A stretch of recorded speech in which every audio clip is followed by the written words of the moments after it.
Sarah Martinez had always been the type of person who kept her head down and minded her own business. At 24, she worked 2 jobs to support herself and her younger brother Diego, who was finishing his last year of high school.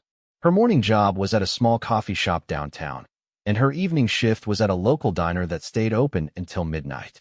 It wasn't glamorous, but it paid the bills and kept food on the table. The old Honda Civic she drove had seen better days. The paint was faded, one window didn't roll down properly, and the engine made strange noises that worried her constantly.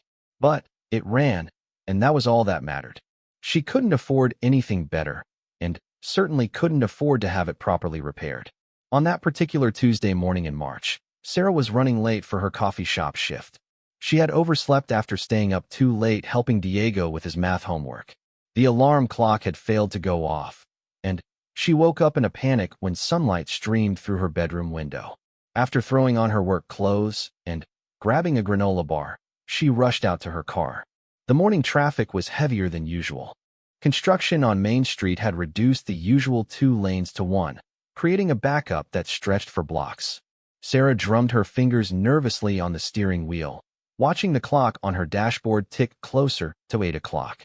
Her manager, Mrs. Peterson, had already given her 2 warnings about being late, and Sarah couldn't afford to lose this job.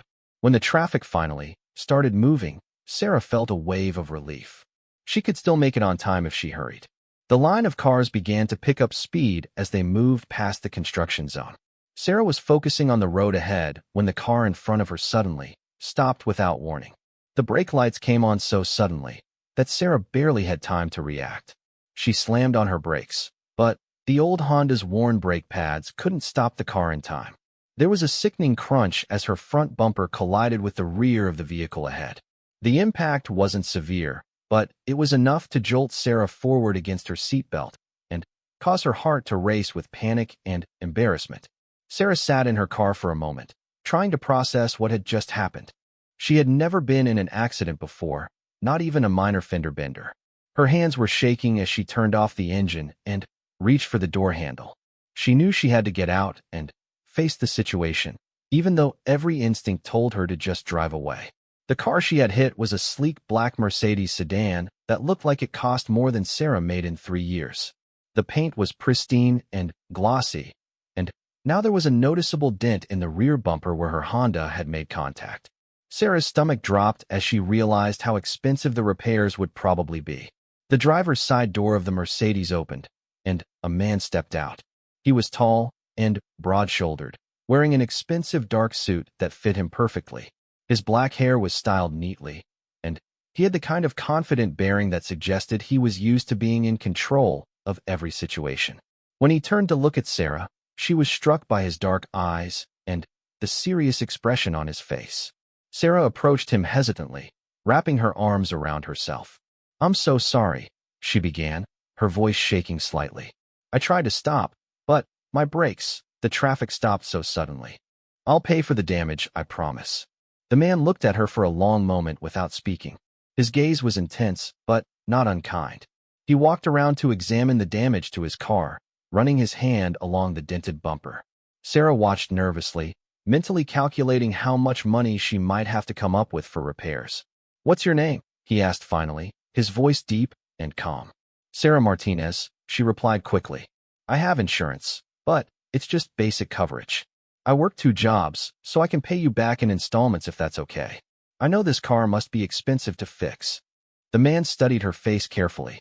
There was something about his expression that Sarah couldn't quite read. He seemed to be weighing something in his mind. "I'm Vincent Romano," he said after a pause. "And you don't need to worry about the money." Sarah blinked in surprise. "What do you mean? I hit your car. I have to pay for it."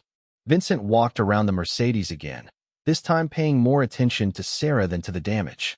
She was clearly struggling financially, based on her worn clothes and her obvious anxiety about the cost of repairs. Her car was old and beat up, but it was clean and well-maintained despite its age. Everything about her suggested someone who worked hard and tried to do the right thing. "The damage isn't that bad," Vincent said finally. "I know a guy who can fix it for cheap. Don't worry about it." Sarah shook her head firmly. "That's not right. I caused this accident. I should pay for the repairs. Vincent found himself oddly impressed by her insistence on taking responsibility. Most people would have jumped at the chance to avoid paying for damage to an expensive car. What's your phone number? He asked. Sarah hesitated for a moment, then recited her number. Vincent pulled out an expensive smartphone and entered the information. I'll call you when I get an estimate for the repairs, he said. We'll figure something out. Before Sarah could protest further, Vincent got back in his Mercedes and drove away, leaving her standing beside her Honda in confusion. She had expected anger, demands for immediate payment, maybe even threats. Instead, she had encountered someone who seemed almost unconcerned about the damage to his expensive car. Sarah arrived at the coffee shop 15 minutes late, but Mrs. Peterson was too busy with the morning rush to give her more than a disapproving look. Throughout her shift, Sarah found herself thinking about the strange encounter. There had been something about Vincent Romano that didn't quite fit. His expensive car and clothes suggested wealth, but his reaction to the accident had been surprisingly understanding. Later that evening, as Sarah was getting ready for her shift at the diner, her phone rang. The caller ID showed an unknown number, and her heart skipped a beat as she realized it might be Vincent calling about the repair estimate. Hello, she answered nervously. Sarah? This is Vincent Romano. We met this morning. Yes, I remember. Do you have an estimate for the repairs? There was a pause on the other end of the line. I had my guy look at it. He says it'll cost about $800 to fix properly. Sarah's heart sank. $800 might as well have been $8,000. She had maybe $200 in her savings account, and that was supposed to be for emergencies. Okay, she said, trying to keep the panic out of her voice. I can start paying you back $50 a month. I know it'll take a while, but I promise I'll pay every penny. Actually, I have a different idea, Vincent said. I own a restaurant downtown. We're looking for someone to help with bookkeeping and general office work. Part-time, flexible hours. The pay would be enough to cover the car repairs plus some extra. Would you be interested? Sarah was stunned. You're offering me a job? Consider it a way to work off the debt, Vincent replied. Plus, you'd earn some extra money on top of that. What do you think? Sarah's mind raced. She desperately needed more income, and if the hours were flexible, she might be able to work around her existing jobs. But something felt strange about the offer. Why would a stranger offer her a job just because she dented his car? What kind of restaurant is it? She asked cautiously. Italian food. Family business. Nothing fancy, just good food and honest work. The office stuff is pretty basic. Answering phones, organizing paperwork, helping with scheduling. You seem responsible enough to handle it.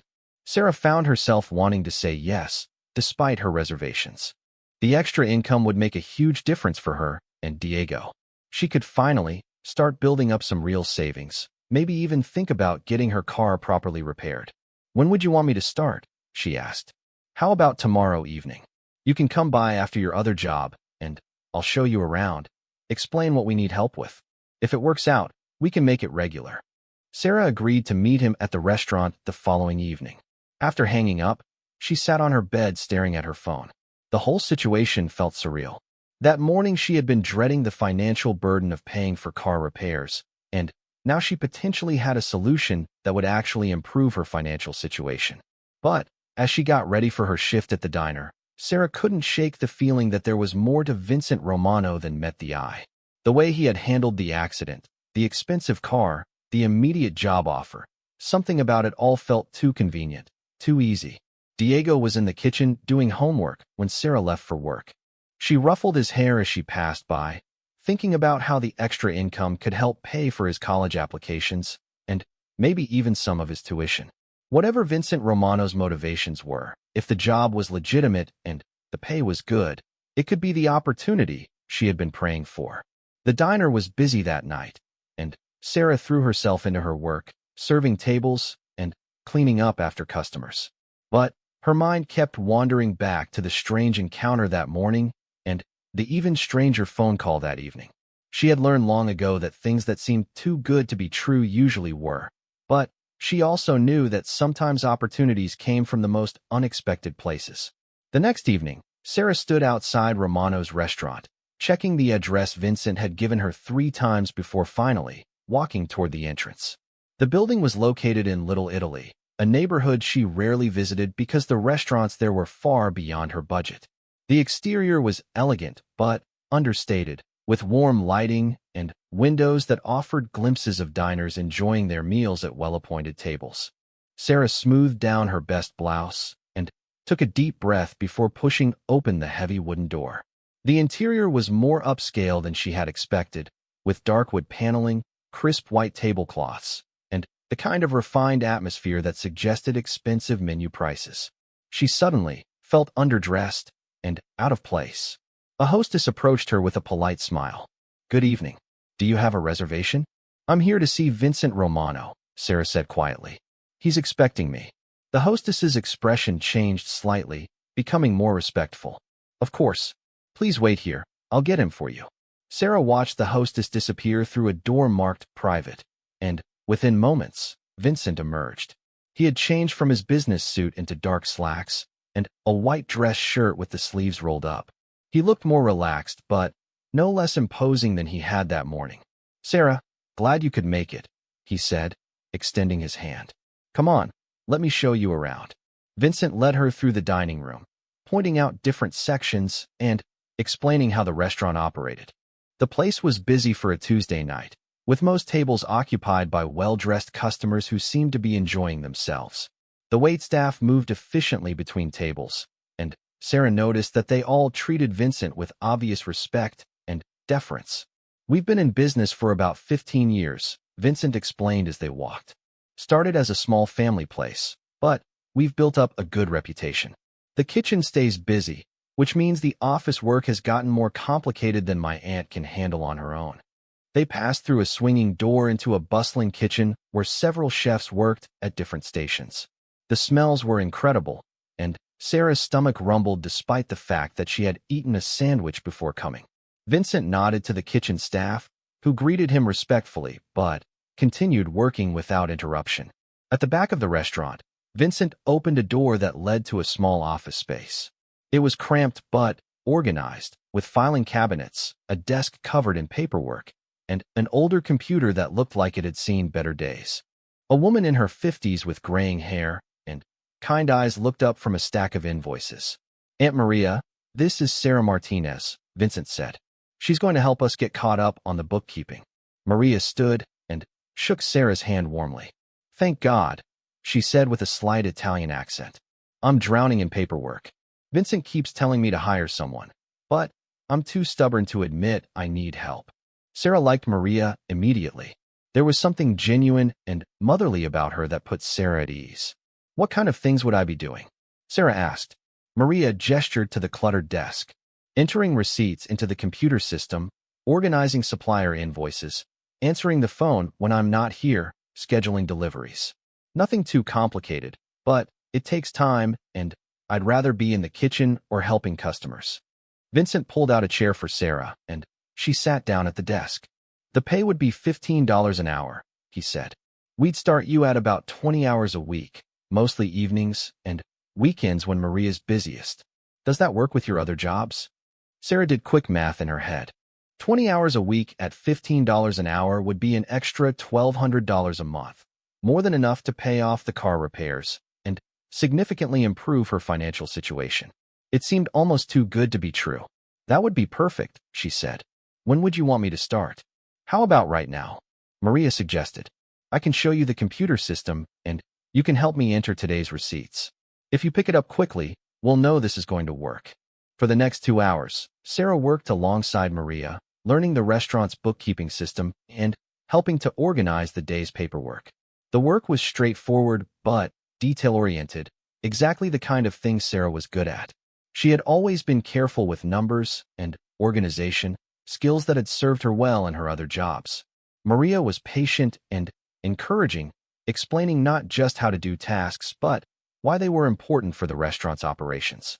"Vincent worries about every detail," she explained while showing Sarah how to track inventory. "He wants to make sure we're always profitable, always growing. He's got big plans for this place." As they worked, Sarah became aware of a steady stream of people coming through the office to speak with Vincent. Some were clearly restaurant employees, waiters checking their schedules, delivery drivers confirming orders. But Others were men in expensive suits who spoke in low voices and seemed to be discussing business that had nothing to do with food service. Sarah tried not to eavesdrop, but she couldn't help noticing that Vincent's conversations with these men were different from his interactions with the restaurant staff. There was an undercurrent of respect and formality that seemed unusual for a restaurant owner talking to customers or suppliers. Around 9 o'clock, Maria suggested they call it a night. "You did great," she told Sarah. "The computer system won't seem so confusing after you've used it a few times. Can you come back Thursday evening?" Sarah nodded eagerly. The work had been satisfying in a way her other jobs weren't. She felt like she was actually contributing something valuable rather than just getting through each shift. Vincent walked her to the front door of the restaurant. The dining room was still busy, but the atmosphere had changed slightly. The customers now seemed more focused on conversation than food, and Sarah noticed that several tables had been pushed together to accommodate larger groups of men who were deep in discussion. "You did well tonight," Vincent said as they reached the entrance. "Maria likes you, which is important. She doesn't warm up to people easily." "Thank you for giving me this opportunity," Sarah replied. "I know it might seem strange, offering me a job after I hit your car, but I really appreciate it." Vincent studied her face in the soft lighting of the restaurant entrance. "You seem like someone who works hard and keeps her word," he said. "That's valuable in any business." Something in his tone made Sarah look at him more carefully. There was a seriousness in his expression that went beyond normal business concerns. "Mr. Romano," she said hesitantly, "can I ask you something?" "Vincent," he corrected. "And, sure, ask whatever you want. This morning, when I hit your car, you didn't seem very upset about it. Most people would have been angry, especially with a car that expensive. And now you're offering me a job that pays really well for work that seems pretty basic. I'm grateful, but I'm also curious about why you're being so generous to a complete stranger." Vincent was quiet for a long moment, looking out at the street where a few people were walking past the restaurant. "Maybe I see something in you that reminds me of someone I used to know," he said finally. "Someone who worked hard and tried to do right by her family, no matter how difficult things got." There was something sad in his voice that made Sarah want to ask more questions, but she sensed that Vincent wasn't the type of person who shared personal information easily. Instead, she simply nodded and thanked him again for the opportunity. As Sarah drove home in her noisy Honda, she found herself thinking about the evening's events. The job seemed legitimate, and the work was something she could definitely handle. Maria was wonderful to work with, and even Vincent, despite his somewhat intimidating presence, had been fair and respectful. But Sarah couldn't shake the feeling that there were layers to Vincent Romano and his restaurant that she didn't understand yet. The expensive car, the stream of well-dressed visitors, the way the staff treated him with such deference. It all suggested that Vincent was more than just a successful restaurant owner. When Sarah arrived home, Diego was at the kitchen table working on a college application essay. "How did it go?" he asked without looking up from his laptop. "Really well," Sarah said, sitting down. Across 3 weeks into her new job at Romano's restaurant, Sarah had settled into a comfortable routine. She worked at the coffee shop in the mornings, spent afternoons at home helping Diego with college applications and household tasks, then headed to the restaurant for evening shifts 3 times a week. The extra income had already made a noticeable difference. She had paid Vincent for the car repairs and still had money left over for groceries and bills. Maria had become more than just a supervisor. She was turning into a mentor and friend. The older woman shared stories about her life in Italy, taught Sarah Italian phrases, and often insisted on sending her home with containers of leftover food from the restaurant. Sarah found herself looking forward to the evenings at Romano's more than her other jobs. Vincent remained somewhat mysterious, but he was consistently professional and fair. He checked on her progress regularly, always seemed satisfied with her work, and occasionally joined her and Maria for brief conversations during quiet moments. Sarah noticed that he remembered small details about her life, asking about Diego's college applications or whether her car was running better since the repairs. But Sarah was also becoming more aware of the restaurant's unusual patterns. Certain customers received special treatment, being seated in a private dining room at the back of the restaurant where they would meet for hours over meals and wine. These patrons were always well-dressed men who spoke quietly among themselves and seemed to know Vincent personally. The restaurant also received frequent deliveries that had nothing to do with food, packages, and envelopes that were brought directly to Vincent's office rather than to the kitchen or storage areas. When these deliveries arrived, Maria would always find something urgent for Sarah to do elsewhere in the building. One Thursday evening, Sarah was working late to catch up on invoice filing when she overheard a heated conversation coming from Vincent's office. The door was slightly ajar, and she could hear Vincent speaking in a low, intense tone with someone she didn't recognize. "The shipment was supposed to be here Tuesday," the stranger was saying. "My people are getting impatient." "These things take time," Vincent replied calmly. "Quality control can't be rushed. You'll have everything by Friday, as promised. That's what you said last week. Some people are starting to wonder if you're having problems keeping up with demand." There was a pause, and when Vincent spoke again, his voice carried a subtle threat that made Sarah's skin crawl. "Those people should remember that I've never missed a deadline yet, and they should be careful about questioning my reliability." Sarah quietly moved away from the office area, her heart pounding. Whatever business Vincent was discussing, it clearly wasn't about restaurant supplies or food service. The tone of the conversation had been too serious, too threatening for anything legitimate. Later that evening, as Sarah was preparing to leave, Maria approached her with a concerned expression. "Vincent wants to see you before you go," she said quietly. "He's in his office." Sarah's stomach knotted with anxiety. Had Vincent somehow known she had overheard his conversation? She knocked on the office door and waited for his invitation to enter. Vincent was sitting behind his desk, reviewing his stack of papers. He looked up when Sarah entered and gestured for her to sit down. "How are you settling in here?" he asked. "Very well," Sarah replied, trying to keep her voice steady. "I enjoy the work, and Maria has been wonderful to work with." "Good. I've been getting positive reports about your performance. You're reliable, careful with details, and you don't ask unnecessary questions. I appreciate that." The way he emphasized the last point made Sarah wonder if it was a warning. "I try to focus on my work," she said carefully. Vincent studied her for a moment. "Sarah, I want to offer you additional responsibilities. The bookkeeping is just part of what we need help with. I'd like you to start handling some of my personal scheduling and correspondence as well.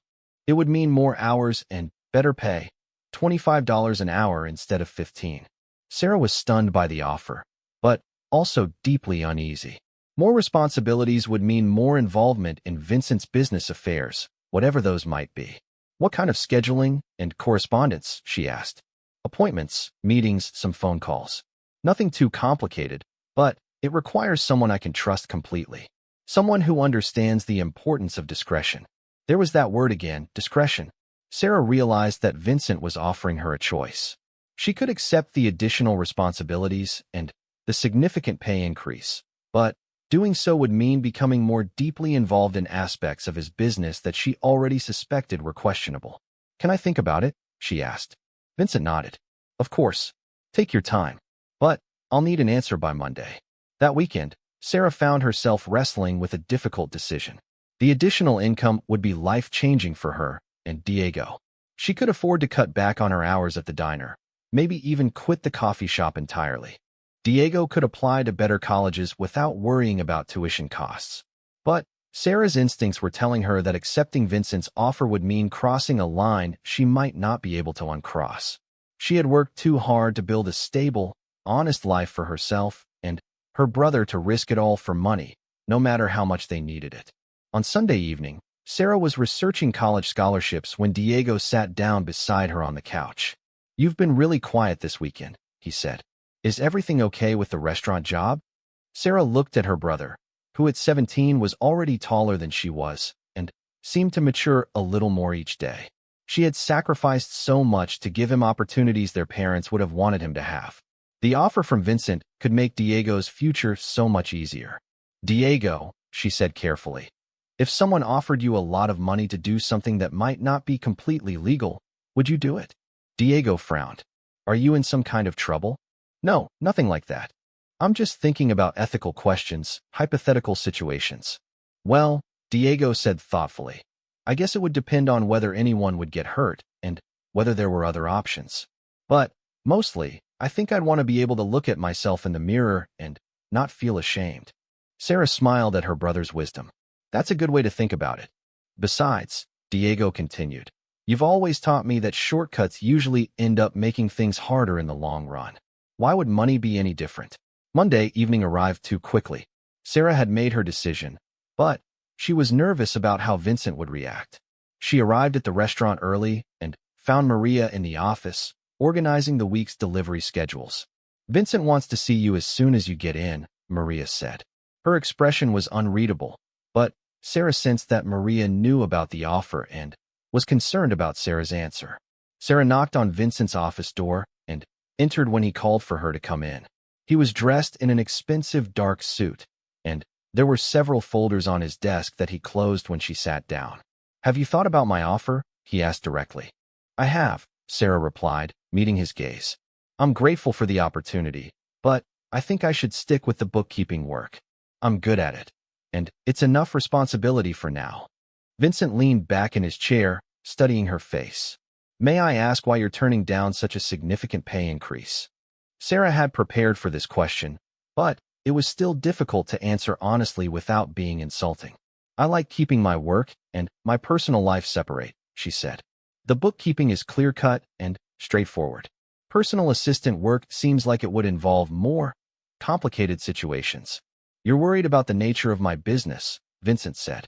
It wasn't a question. Sarah hesitated, then nodded. I've noticed things that suggest your interests extend beyond restaurant management.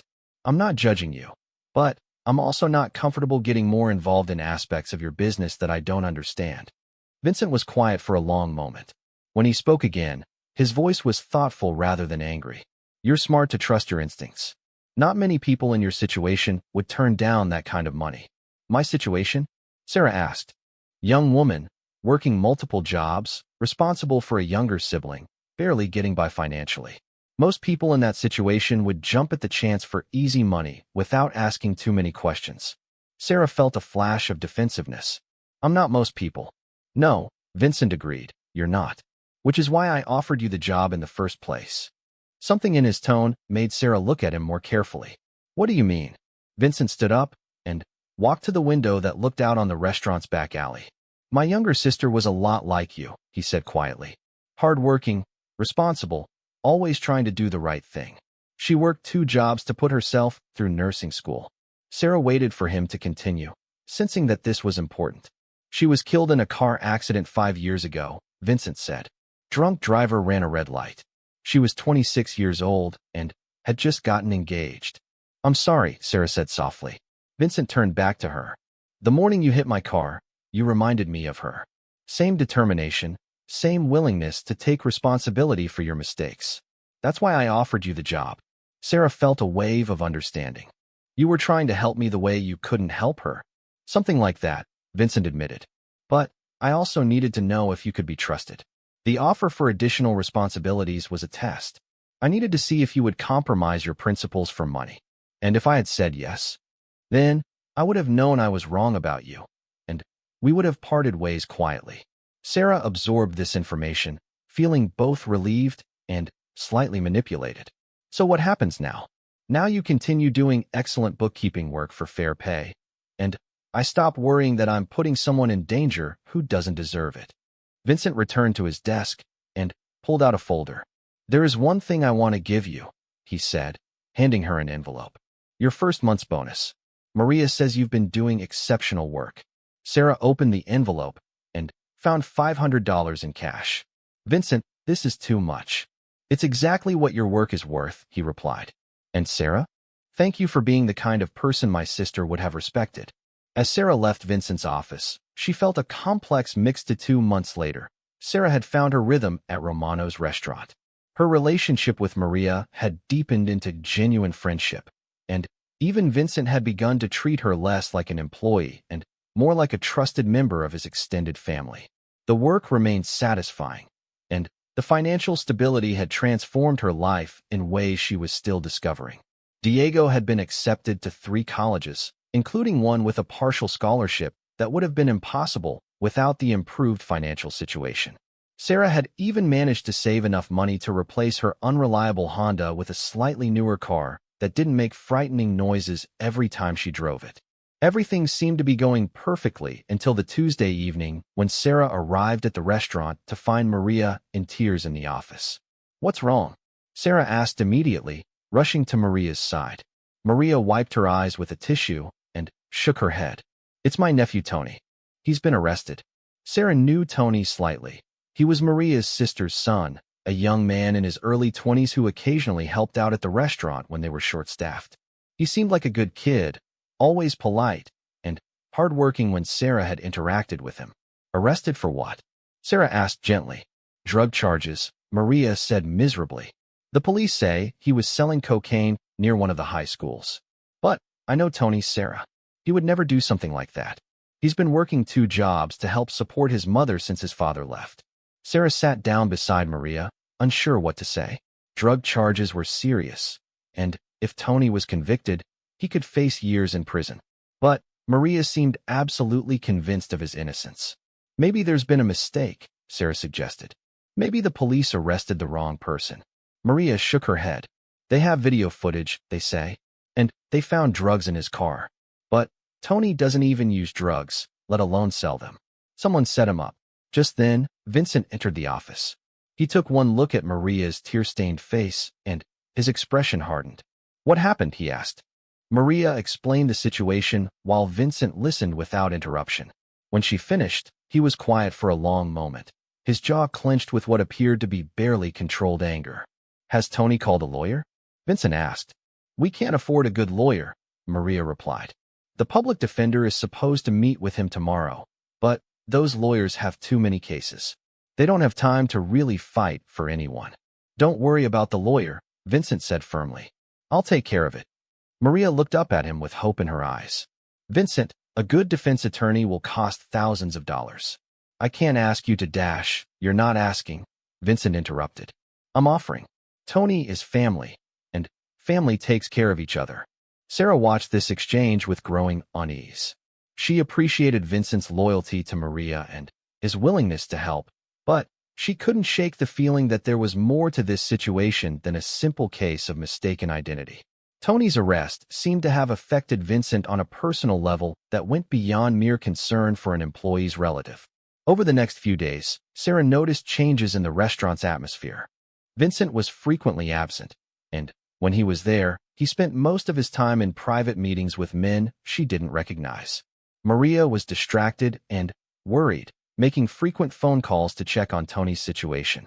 On Friday evening, Vincent pulled Sarah aside after she finished entering the day's receipts. "I need to ask a favor," he said. "Maria is too upset to focus on work, and I'm going to be tied up with Tony's situation for the next week. Would you be willing to take on some additional responsibilities temporarily, just until things settle down?" Sarah hesitated. She had established clear boundaries about her involvement in Vincent's business affairs, and she was wary of crossing them even temporarily. "What kind of responsibilities?" she asked. "Nothing complicated," Vincent assured her. "Answering phones when Maria's not here, accepting deliveries, maybe organizing some files. I know you prefer to keep things simple, but I really need someone I can trust to keep the office running smoothly." The request seemed reasonable, and Sarah genuinely wanted to help Maria during this difficult time. "Okay," she agreed. "But just until Maria feels better." "Thank you," Vincent said, and Sarah was struck by the relief in his voice. "I won't forget this." The following Monday, Sarah found herself essentially running the restaurant's office on her own. Maria had taken time off to be with Tony's mother, and Vincent was spending most of his time meeting with Tony's new lawyer and investigating the circumstances of his arrest. The work was more demanding than Sarah's usual responsibilities, but she managed to keep everything organized. She answered phones, coordinated with suppliers, and handled the daily bookkeeping tasks that kept the restaurant operating smoothly. But on Wednesday afternoon, Sarah received a delivery that made her deeply uncomfortable. A man in an expensive suit arrived with a small package and insisted on delivering it directly to Vincent's office. When Sarah explained that Vincent wasn't there, the man seemed agitated. "This needs to be put in his safe," the man said. "It's important." Sarah didn't know the combination to Vincent's safe, and she wasn't comfortable handling what was clearly valuable cargo. "I can lock it in the desk until Vincent gets back," she offered. The man shook his head. That's not secure enough. When will he be here? I'm not sure, Sarah replied honestly. He's been dealing with a family emergency. The man muttered something under his breath that sounded like a curse, then handed Sarah the package. Tell him this came from Chicago. Tell him they're not happy about the delay. After the man left, Sarah stared at the small, heavy package in her hands. It was about the size of a jewelry box, wrapped in plain brown paper with no return address. Every instinct told her that she didn't want to know what was inside. She locked the package in Vincent's desk drawer and tried to focus on her other work, but she couldn't stop thinking about the delivery man's words. A delay in what?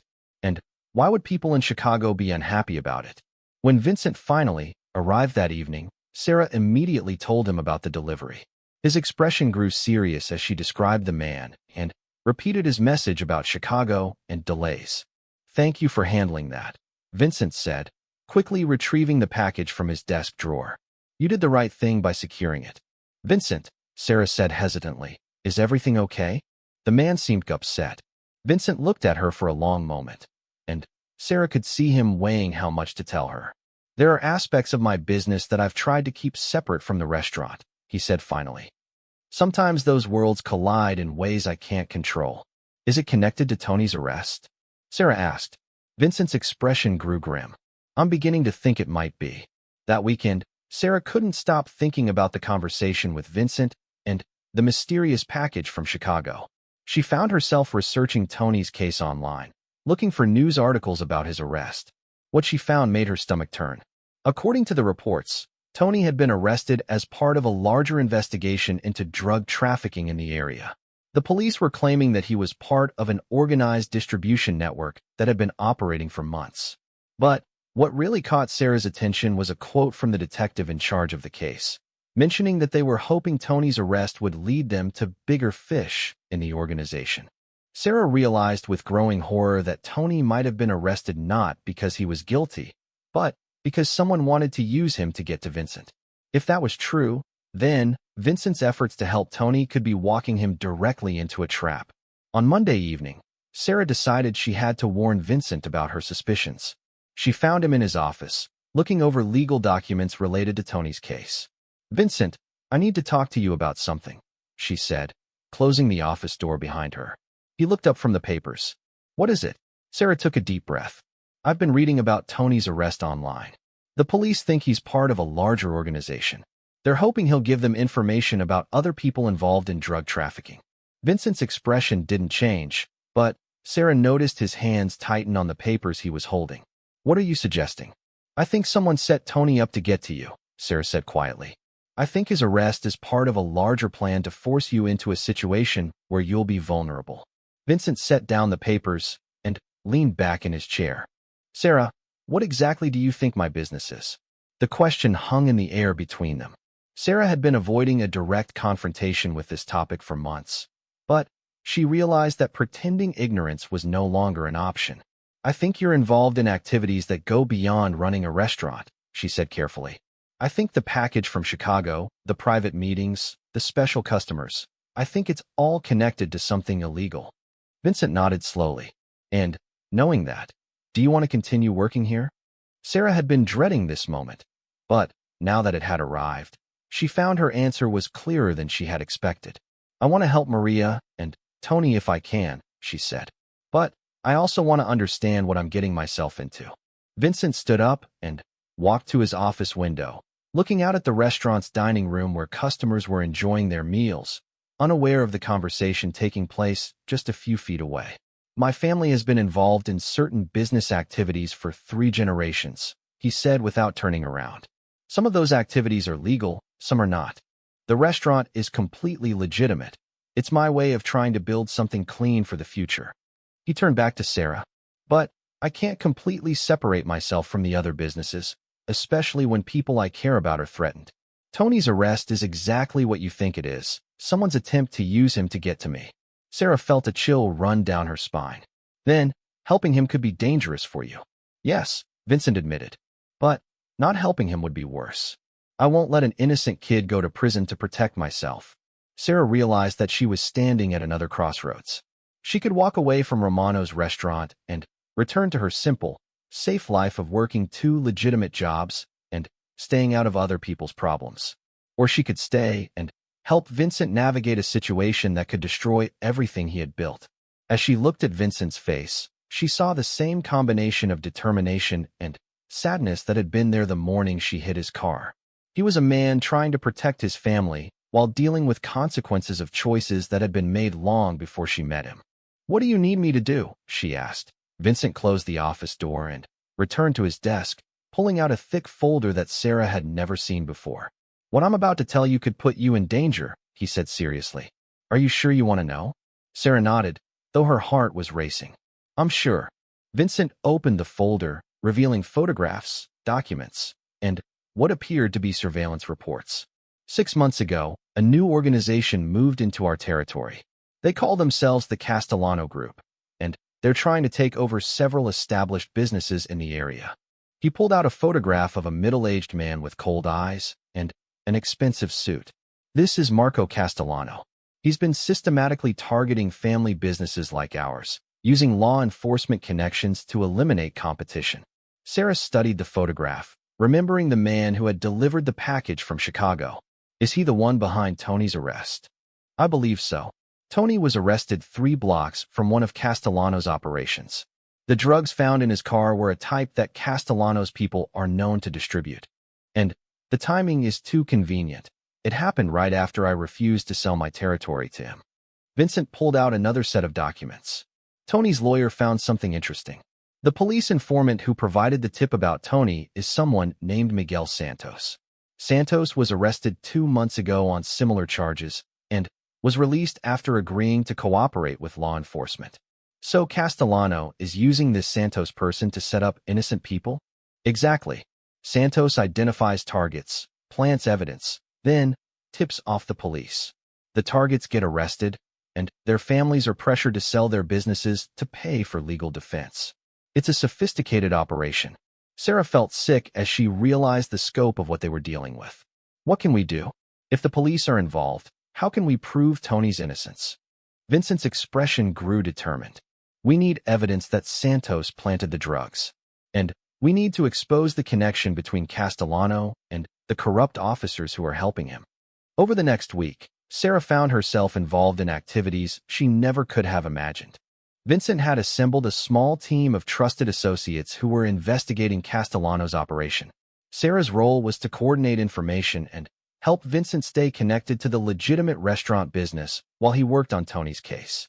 Maria returned to work, but remained distracted and worried.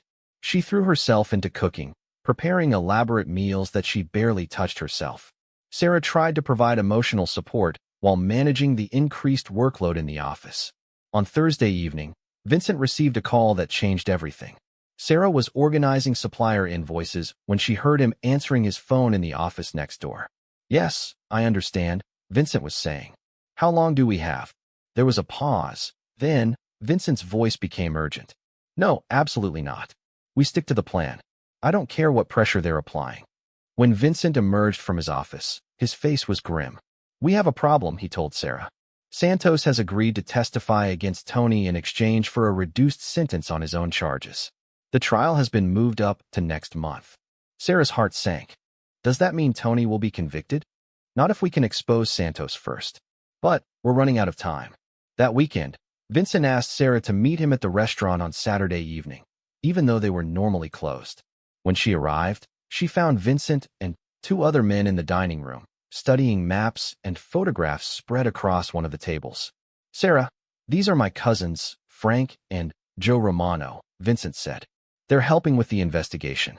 Frank and Joe were both younger than Vincent, but had the same serious bearing and expensive clothes.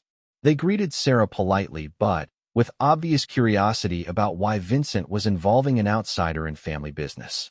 "We've been watching Santos for the past week," Frank explained, pointing to surveillance photographs. "He meets with a police detective named Murphy every Tuesday at a diner downtown. We think Murphy is the one coordinating the frame jobs for Castellano," Joe added. "We also found out that Santos has been staying at a motel on the east side. He's being protected by Castellano's people, but his security isn't as tight as it should be." Vincent looked at Sarah. We need someone to get close to Santos, someone he wouldn't recognize as connected to our family. Someone who could record a conversation where he admits to planting evidence. Sarah realized what Vincent was suggesting. You want me to approach Santos and get him to confess? It's dangerous, Vincent admitted. But you're our best option. Santos has never seen you. And you have legitimate reasons to be concerned about police corruption. Anyone could want to investigate dirty cops. Sarah thought about Tony sitting in jail, about Maria's tears, about the life she had built that was now threatened by forces beyond her control. What would I have to do? Frank pulled out a small recording device. We know Santos goes to Murphy's bar every Friday evening. You would go there, strike up a conversation, and try to get him talking about his work with the police. What if he gets suspicious? Sarah asked. Joe answered, we'll have people watching the whole time. If anything goes wrong, we'll get you out of there immediately. Vincent reached across the table and took Sarah's hand. I won't lie to you, this is risky.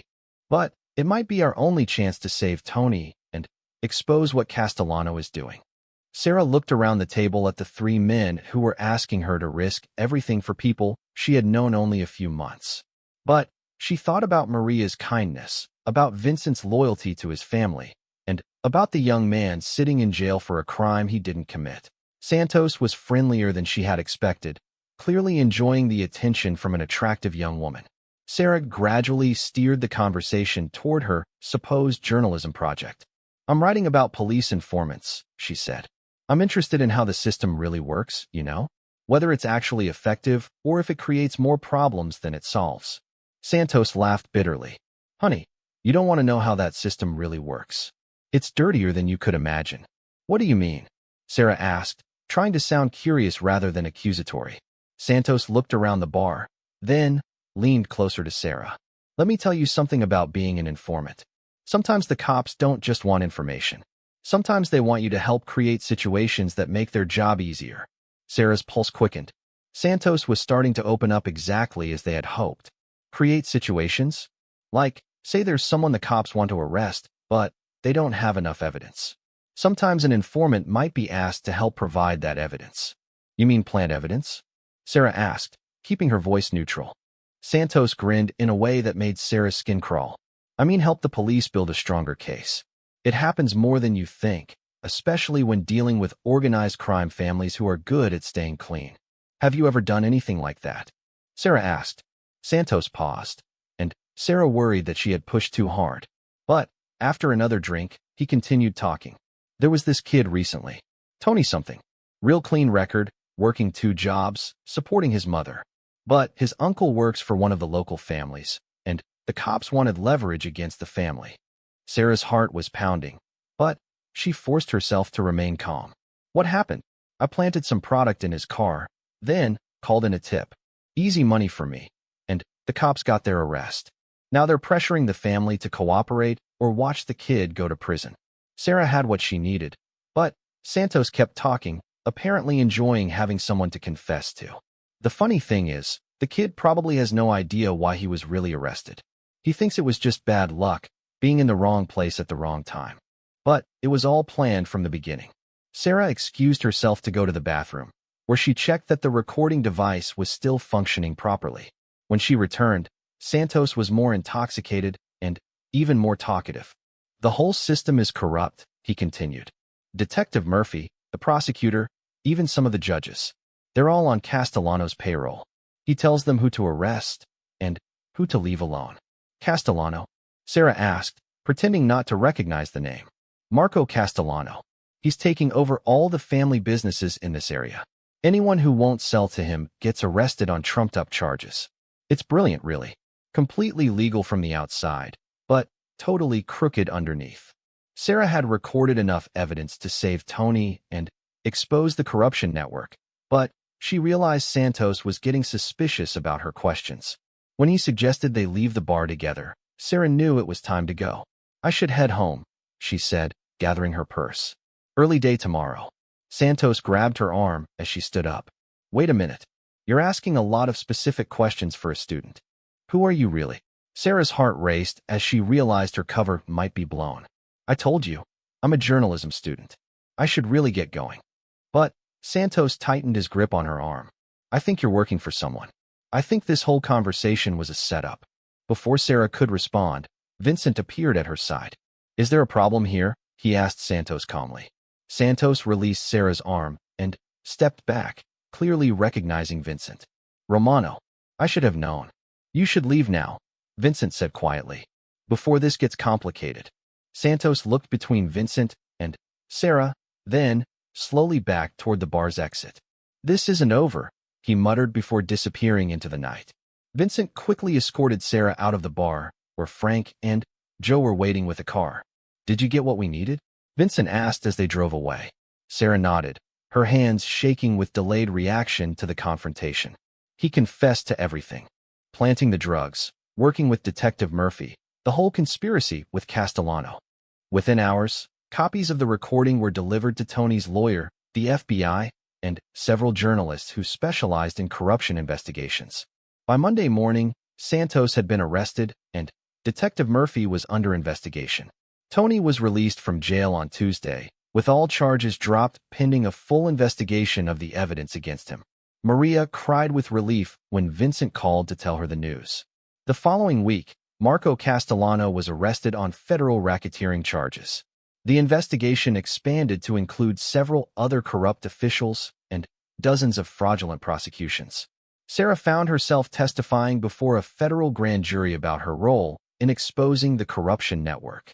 The experience was terrifying, but also empowering. She had helped bring down a system that was destroying innocent people's lives. Vincent insisted on providing security for Sarah and Diego until Castellano's entire organization was dismantled. You took a huge risk to help my family, he told her. I won't let anything happen to you or your brother because of it. 3 months later, Diego left for college on a full scholarship that Sarah could now afford to supplement with her earnings from the restaurant. Vincent had given her a substantial bonus for her help with Tony's case, and he had also made her a junior partner in the restaurant's legitimate operations. You've earned this, he told her when he presented her with the partnership papers. Not just because of what you did for Tony, but because of who you are. You're exactly the kind of person I want to build a future with. Sarah looked around the restaurant's dining room, watching families enjoying meals together in the warm, welcoming atmosphere that Maria had created. It was a long way from the morning when she had bumped into Vincent's car, worried about paying for repairs and struggling to make ends meet. I never imagined that hitting your car would lead to all this, she told Vincent.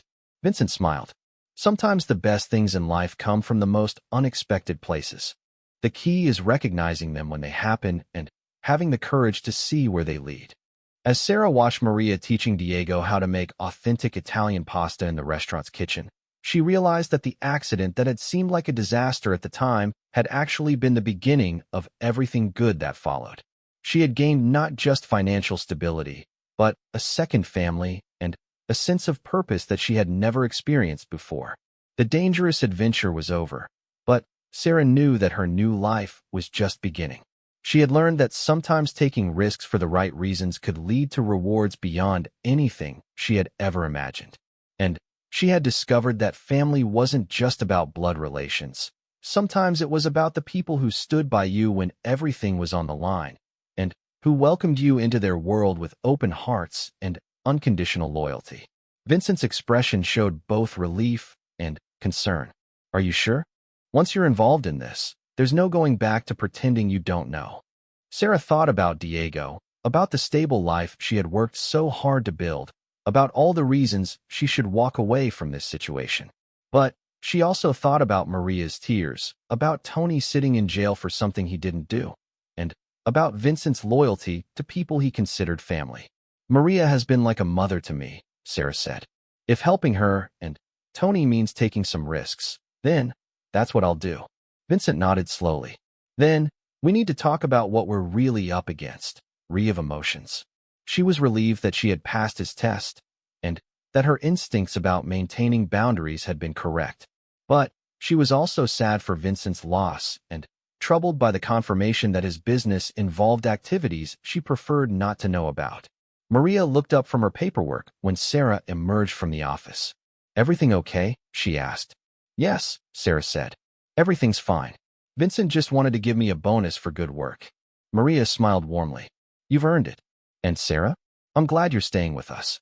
This place needs more people like you. As Sarah settled into her evening's work, she felt a sense of peace about her decision. She would continue working at Romano's restaurant, earning honest money for honest work, while carefully maintaining the boundaries that would protect her and Diego from complications they couldn't handle. Outside Vincent's office, she could hear him on the phone, speaking in the low, serious tone she had learned to associate with his other business interests. But that was his world, not hers. Her world was balanced ledgers, organized files, and the satisfaction of work well done, and that was exactly how she wanted to keep it.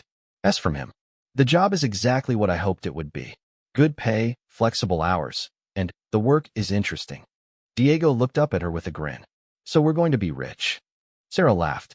Not rich, but definitely more comfortable.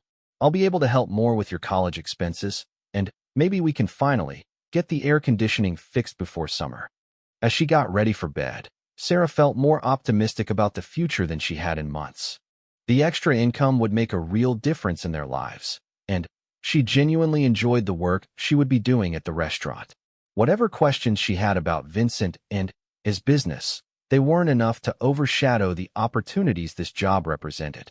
But as she lay in bed that night, Sarah couldn't stop thinking about the conversations she had overheard in the office, the expensive car she had seen parked outside the restaurant, and the way certain customers seemed to command special attention from Vincent and his staff. She told herself that successful restaurants often catered to wealthy clientele, and that Vincent's business connections probably extended beyond the food industry. But a small voice in the back of her mind wondered if she was walking into a situation that was more complicated than it appeared on the surface. Sarah finally drifted off to sleep, promising herself that she would pay attention to her instincts while giving Vincent and Maria the benefit of the doubt. After all, she reasoned, they had been nothing but kind and professional with her. If there were aspects of Vincent's business that she didn't understand, that didn't necessarily mean anything sinister was going on. The next morning, Sarah woke up feeling energized and purposeful in a way she hadn't experienced in years. For the first time since her parents died, leaving her responsible for Diego's care, she felt like she had a real chance to build something better for both of them. As she got ready for her morning shift at the coffee shop, Sarah made a mental note to work extra hard at all three of her jobs. She was determined to prove herself worthy of the opportunities she had been given, whatever complications might arise along the way. As she wiped down tables near closing time, Sarah made a mental list of questions to ask Vincent when she met him at the restaurant. She wanted to know exactly what the job entailed, what the hours would be, and how much he was planning to pay her. She also wanted to get a better sense of who he really was, and why he was being so generous to a stranger who had damaged his car. The last customer left the diner just before midnight, and Sarah helped close up before driving home through the quiet streets. Her Honda made its usual concerning noises, but it got her home safely. As she pulled into the parking space outside her apartment building, Sarah realized that this might be one of the last times she had to worry about whether her car would make it through another day. Inside the apartment, Diego had left his textbooks scattered across the kitchen table and fallen asleep on the couch with the television still on. Sarah turned off the TV and covered him with a blanket, then sat down at the kitchen table to pay a few bills. The stack of envelopes seemed to mock her as she calculated how little money would be left after covering rent, utilities, and groceries. But tomorrow evening, she would meet Vincent Romano at his restaurant and potentially start earning the extra income that could change everything for her and Diego. As Sarah finally got ready for bed, she allowed herself to feel cautiously optimistic about the future for the first time in months. She set her alarm for the next morning and tried to push aside her lingering doubts about Vincent and his motivations. Whatever his reasons for offering her the job, if it was legitimate work for fair pay, she would do her best to prove worthy of the opportunity. After all, she told herself as she drifted off to sleep, sometimes good things really did happen to people who worked hard and tried to do right by others. The accident that morning had been terrifying and embarrassing, but maybe it would turn out to be the best thing that had happened to her in a long time. Sarah fell asleep thinking about the possibilities that lay ahead, unaware that her encounter with Vincent Romano was about to change her life in ways she could never have imagined.